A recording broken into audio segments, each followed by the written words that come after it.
Ici Jonathan pour Radio Fréquence Évasion, je suis en compagnie de Stéphane Guyot, le responsable du Parti du Vote Blanc. Bonsoir Stéphane, est-ce que vous pouvez nous présenter votre parti et sa vision pour la présidentielle? Bonsoir, alors le Parti du Vote Blanc c'est un parti politique très jeune puisqu'on a créé ça il y a 2 ans, à l'entre-deux-tours des élections régionales et devant le fort taux d'abstention et de mécontentement des citoyens, on a décidé de mettre en avant un outil démocratique qui s'appelle le vote blanc, qui existe dans le code électoral et qui devrait, à notre goût, devrait permettre aux électeurs insatisfaits de venir cristalliser l'insatisfaction et se reporter dans les urnes. Donc l'idée c'est de défendre la reconnaissance du vote blanc, obtenir la modification du code électoral. Nous avons un projet de loi qu'on compte bien pouvoir proposer également à l'Assemblée nationale ou au Sénat, et de proposer des candidats blancs à toutes les élections, quelles qu'elles soient, c'est-à-dire aux présidentielles là, mais aussi aux législatives, pour incarner l'action qui consiste à voter blanc. Comme aujourd'hui c'est assimilé au nul, ce que nous souhaitons c'est que les électeurs aient finalement réellement le choix, et y compris si ce choix c'est de dire je ne suis pas d'accord. Et quel sort les médias vous réservent-ils ?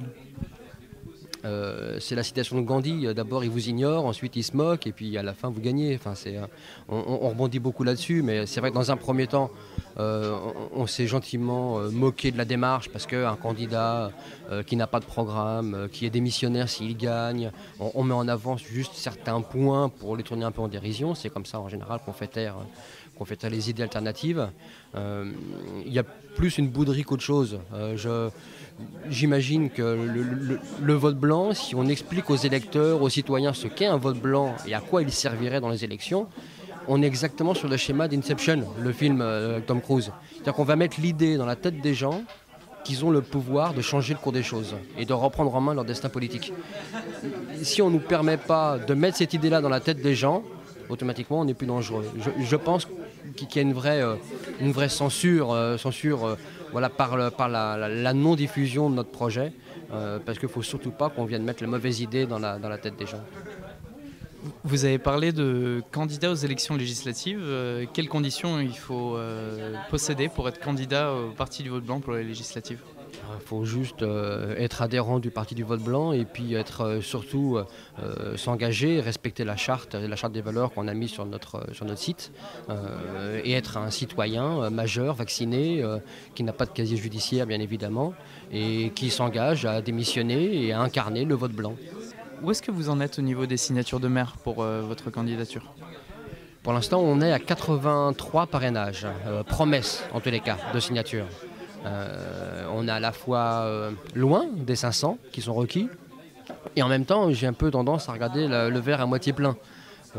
83 élus de petites communes qui font confiance au projet et puis qui disent finalement l'idée n'est pas si bête que ça et ça vaut peut-être le coup de travailler, d'agir pour la reconnaissance du vote blanc. C'est un droit des peuples à s'exprimer tout simplement, au même titre que le droit de vote des femmes, c'était il y a 68 ans, mais c'est la dernière grande révolution de notre démocratie.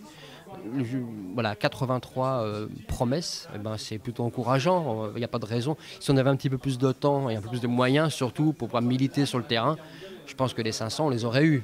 Je vous rappelle que De Gaulle, en 65, il avait prévu 100 parrainages sur une dizaine de départements. Donc 100 parrainages, on ne serait pas si loin.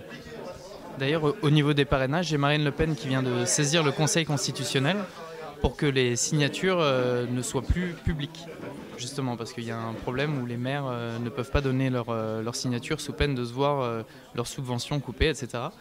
Est-ce que vous avez eu des difficultés par rapport à cette mesure et qu'est-ce que vous pensez de la publication publique des signatures ?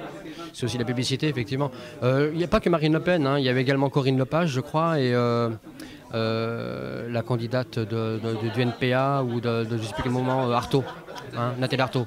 Donc les trois dames de la politique qui sont venues défendre l'anonymat des parrainages. C'est vrai que ce système de parrainage est complètement antidémocratique. On marche sur la tête. Et au moins rendre anonyme le parrainage serait beaucoup plus démocratique et rendrait plus facile l'accession à la présentation des candidats. Je ne sais pas si vous savez, mais il y a au moins la moitié des maires des communes, donc c'est à peu près 20 000 maires, qui ont décidé de ne jamais donner leur parrainage à qui que ce soit. Ça veut dire que sur un choix possible de 36 000, on n'a plus que 18 ou 19 000 maires qui sont enclins en tous les cas à donner leur parrainage. Quand on sait les pressions qu'il peut y avoir, à la fois bien évidemment des subventions, des communautés de communes, des communautés d'agglomération et des partis, parce qu'il y a des subventions d'ailleurs qui doivent découler, mais aussi des élus eux-mêmes, des administrés. C'est-à-dire qu'un élu qui aurait donné son parrainage au Front National par exemple, parce que c'est ce qu'on évoque souvent, à la prochaine élection municipale, le retour de bâton peut être assez sévère pour cet élu. Donc même au niveau de ses administrés dans sa commune, il y a aussi un moyen de pression. Donc l'anonymat doit être au moins, à minima, l'anonymat devrait être mis en place. Après, il y a d'autres mesures qui pourraient être proposées. C'est peut-être une chose dont vous n'avez pas trop envie de penser pour l'instant, mais si vous n'avez pas vos signatures, qu'est-ce que vous allez faire? Qu'est-ce que vous allez appeler? Voter, pas voter, s'abstenir? Les gens sont libres de voter pour qui ils veulent. Ce que je veux, c'est que les électeurs aillent voter pour et non pas contre. Je souhaite que les électeurs aillent voter quoi qu'il arrive. On a fait une campagne de communication au mois de décembre pour inciter les jeunes et ceux qui avaient un petit peu oublié peut-être à aller s'inscrire sur la liste électorale, à aller prendre leur carte d'électeur. Il faut que les gens puissent aller voter. Au pire, qu'ils aillent voter blanc et puis on fera en sorte que ce résultat-là soit aussi un résultat qu'on pourra exploiter. Est-ce qu'il y a une alliance possible entre tous les petits candidats? Je pense notamment à François Asselineau qui a du mal à récolter ses signatures. Est-ce qu'il y a un candidat du peuple qui peut sortir au dernier moment, misant en commun des signatures, et un candidat pour lequel les gens pourraient voter pour, justement? Je connais bien François, on s'est déjà rencontrés. Certainement que ce soir, il y aura certains de ses émissaires qui vont venir parce que François Asselineau a aussi intégré la reconnaissance du vote blanc dans son programme. Je pense qu'ils seront présents aussi ce soir parce qu'ils essayent aussi d'aller voir un peu parmi nos sympathisants, même si tous ne sont pas complètement militants, voir s'il n'y a pas un petit peu de drague à faire, ce qui est de bonne guerre. La difficulté des petits candidats, ils sont une vingtaine, ce qu'on appelle des petits candidats, sans que ce soit péjoratif pour autant, c'est de trouver un dénominateur commun qui permettrait de faire entendre tout le monde sur une candidature commune, d'élire comme ça, de choisir une sorte d'élu qui va incarner l'ensemble de ces petits candidats.